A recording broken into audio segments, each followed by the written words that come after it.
Rolling camera one. Well, what kind of vibe are you guys thinking for the intro? Camera two. We Something haven't with gotten that far accordion. yet. Yeah. I've got lots piccolo. of those.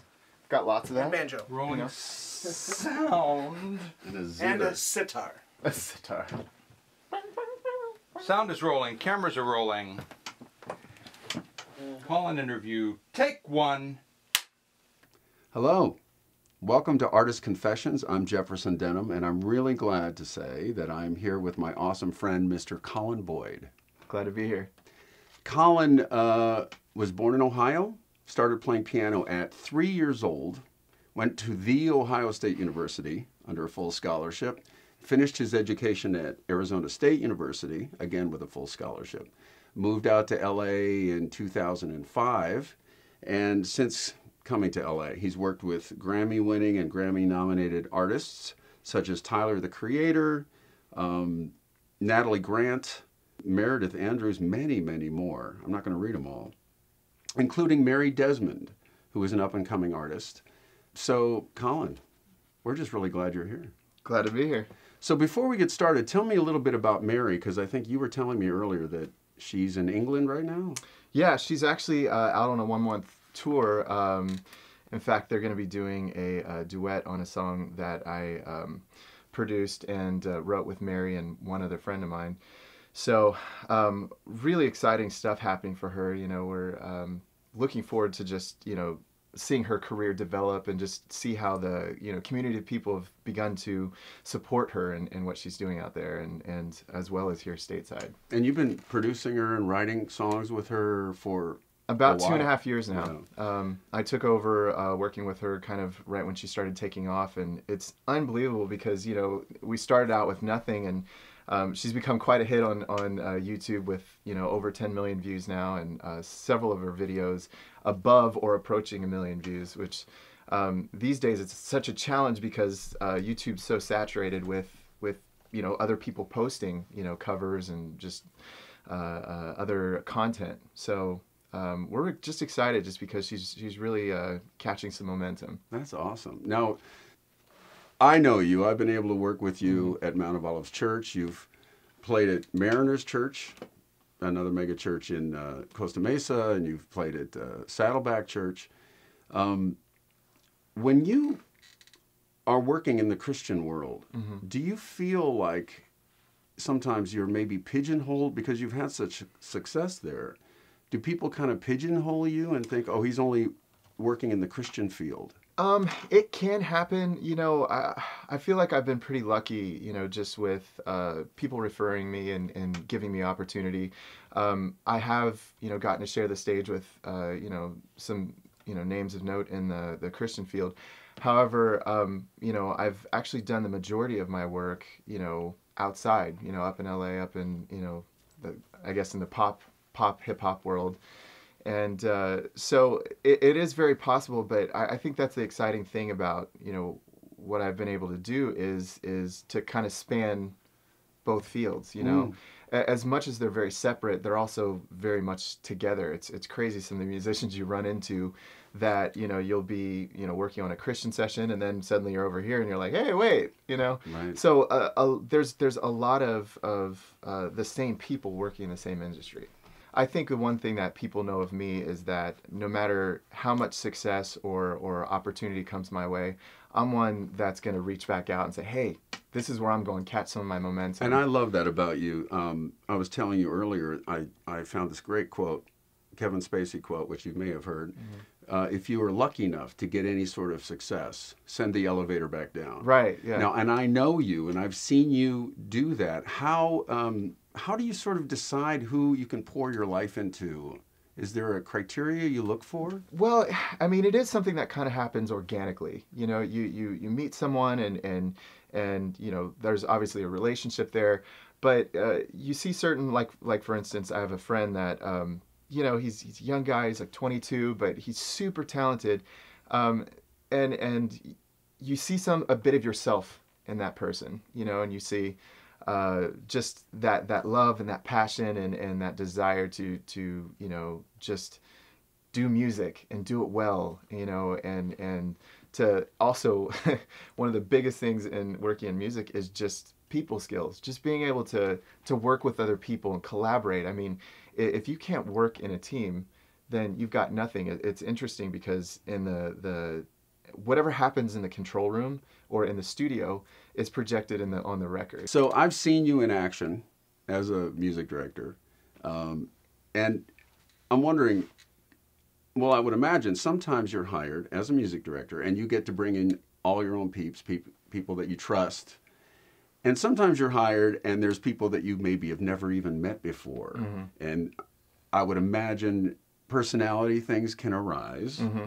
So do you have a philosophy of how to handle those kinds of things? Like I say, I've seen you do it really well. I mean, sometimes you'll meet a musician for the first time and you just know how to approach them. You know, these guys are great at what they do. You know, they might have had a rough day, just trying to look at where they're at and say, okay, I know what you can do. How can we make you do what you do best? You know, and I think that's our goal as directors, as, you know, is just to bring people up to a level where they can do it at their best. And music can't be done well in a negative environment. You know, it's something that's so emotional and something you're so connected to. So if you're comfortable, the music's going to be comfortable. It's going to be effortless. Well, that's something, like I say, I've seen you do, and I so appreciate about you. You and I both like to support people, and that spirit seems to always pay off for you. Mm-hmm. People recommend you because they see your work ethic and they trust you. You've earned people's trust by them working with you. So right. That's wonderful. So I was just at NAMM about a week ago, and I heard one of the speakers say that with the ability now of people to make music in their own living rooms, it's both good and bad. The good is that anybody can make music in their living room, and the bad is anybody can make music in their living room. So there's this proliferation of, you know, not such great stuff. I've seen, now I know earlier you had said you're not great at promotion, but I think that I have seen you figure out ways to get heard, even amongst the clutter. How do you do that? Or what are some things that you found work in that way? Well, I think first of all, because, you know, technology is amazing, and what it's allowed us to start doing, you know, is incredible. It's made it accessible for everybody. However, I think the way to distinguish yourself is, you know, because of the extensive background and experience, versatility, and being able to draw from multiple places. You know, a lot of the music sounds the same nowadays because people are literally doing it in their living rooms. You know, people have made careers out of it, and I respect that. There's a thing to that, you know. But for me, I really just try to. I think the biggest thing with music is what speaks to you. You know, it's if you're creating something versus trying to copy something. Right. You know, if you spend all your time trying to copy everybody, there's no originality. You know, whereas we all come up copying, but there's a point where, you know, instead of imitating, you begin to innovate, and that's what separates an artist from, you know, someone who's just a hobbyist. You know. And so for me, I've gone out just studying the greats, you know, people that inspire me. And then I finally arrived at a place where I was begin to take what I learned, you know, basically standing on the shoulders of the people that came before me is what we all do, you know, and then just began to make it my own, you know, finding my own voice. When you're looking to write for things that you want to say, what inspires you? How do you begin that? Because you're starting your record. Right. I think the only way to really write something authentic and organic is to write it directly out of your life. You know, if you've been writing long enough, you can literally pull something out of the sky and make a great song. But I feel like the goal of music should always be to affect someone. You know, I write music and create music that reaches you here. You know, I like to tug on heartstrings a lot more. Nowadays, music kind of is a product, you know. There's an attitude that they want with it. I think because of my classical background, classical is very complex in the series of emotions it draws you through, rather than, you know, nowadays music just kind of addresses one, you know, attitude. So I try to kind of pull at several things at once, and I think the music can be more impacting that way. Because you're in touch with, I'm assuming that you're putting voice to things that people who aren't artists aren't able to articulate, but you're able to do it because you're an artist. Right, and the thing is, our goal is to take something common and say it in a way that's profound, you know, and that can be challenging now with the massive volume of music that's out there. It's cool with artists in this day and age where we can kind of stretch a little bit further and try and approach it a little bit different. The rules aren't as limited. You know, we can kind of play around a little bit. That's why you're finding such a blend of the music these days. There's all different elements. You are versatile. You are versatile. Do you feel like because you're so versatile, is it in the music industry today, do people say, he's only the R&B guy? Mm-hmm. And if that happens, how do you demonstrate that you are able to do tons of different things? Because you go and show them. I mean, sometimes it's something as simple as just posting a YouTube video, or, you know, posting something that you may have created in your spare time, and just so that people can hear it, you know. Sometimes if there's downtime in the studio and people are talking, it's got to come up in casual conversation. Hey, check it out! I did this. This is off the map of what you think I can do. Obviously, I don't say that specifically, but the underlying statement is that you know there's more to it than just, you know, what people think of you. You know, I oftentimes, if I get hired for a session, I don't say anything about myself. I just do my job and do it well. And then eventually the relationship develops and people begin to ask questions. You know? And I agree with that. I think that anybody you talk to will say people like to work with people they know and people they like. And so I'm really hopeful that because of this, people get to know you and get to know your work ethic and how cool you are to hang out with.